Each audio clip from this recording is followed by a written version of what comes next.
Thailand వణుకుతోంది, Myanmar విలవిలలాడుతోంది. వాస్తవంగా ఈ రెండు దేశాలకి మనకి చాలా అవినాభావ సంబంధం. ఎందుకంటే మన దేశానికి సంబంధించినటువంటి టూరిస్టులు చాలా మంది ఈ రెండు దేశాలకి 24 గంటలు వెళ్తానే ఉంటారు.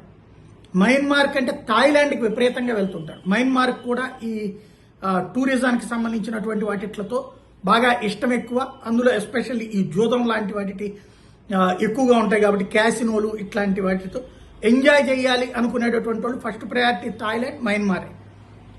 వేలాది మంది అనే కంటే కూడా ప్రతి ఏటా కనీసం 2-3 కోట్ల మంది అక్కడికి వెళ్ళి వస్తారు. అట్లాంటి చోట్లన భూకంపం, అది మామూలు భూకంపం కాదు, వణికిపోయినాయి రెండు దేశాలు. లక్షల మంది ప్రజలు పరుగులు పెట్టారు. వందల కొద్ది భవనాలు బీటల వారినాయి. కొన్ని భవనాలు నిలువున కుప్పకూలిని, బహుళ అంతస్తుల భవనాలు కుప్పకూలి అందులో చనిపోయిన వాళ్ళు ఇప్పటిదాకా కనబడుతున్నదైతే ఒక 40-50 మంది దాకా చనిపోయారని, మిగతా వాళ్ళు గాయపడ్డారు.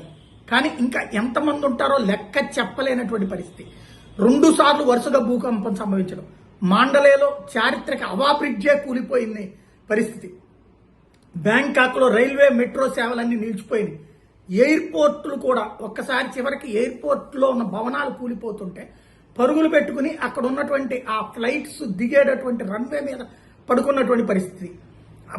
దాదాపు కొన్ని వందల కొద్ది బహుళ అంతస్తుల భవనాలు కుప్పకూలి లేదా చీలిపోయినాయి. థాయిలాండ్లో అత్యవసర పరిస్థితి, ఎమర్జెన్సీ ప్రకటించారు ప్రధానమంత్రి. మయన్మార్లో దాదాపు అట్లాంటి పరిస్థితే. సైన్యం రంగంలోకి దిగింది. ఎయిర్పోర్టులు లాక్డౌన్ ప్రకటించారు. ఇప్పుడు ఆల్రెడీ టికెట్లు బుక్ చేసుకున్న వాళ్ళు అక్కడికి వెళ్ళలేరు. అక్కడ ఉన్నటువంటి వాళ్ళు ఇటు రావడం కష్టం.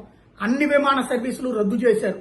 ఓ రకంగా చెప్పాలంటే నడి రోడ్డు మీద నిలబడ్డటువంటి పరిస్థితి. మన వాళ్ళందరూ వెళ్ళిన వాళ్ళు వెళ్ళినట్టు, అలాగే అక్కడ ఉన్న ప్రజలందరూ పరుగులు పెట్టినటువంటి వేళ అక్కడ ఇప్పుడు దారుణమైనటువంటి ఇబ్బంది పడేటటువంటి పరిస్థితి. మయన్మార్కి అన్ని విధాలుగా అండగా ఉంటామని ప్రధానమంత్రి మోడీ ఓ పక్కన ప్రకటన చేశారు.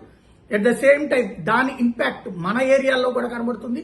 ఈశాన్య రాష్ట్రాల్లో కొన్ని ప్రాంతాలు భూకంపం సంభవించింది. అది పక్కన పెడితే అంటే మనకి అంత ప్రమాదకరం రాలేదు.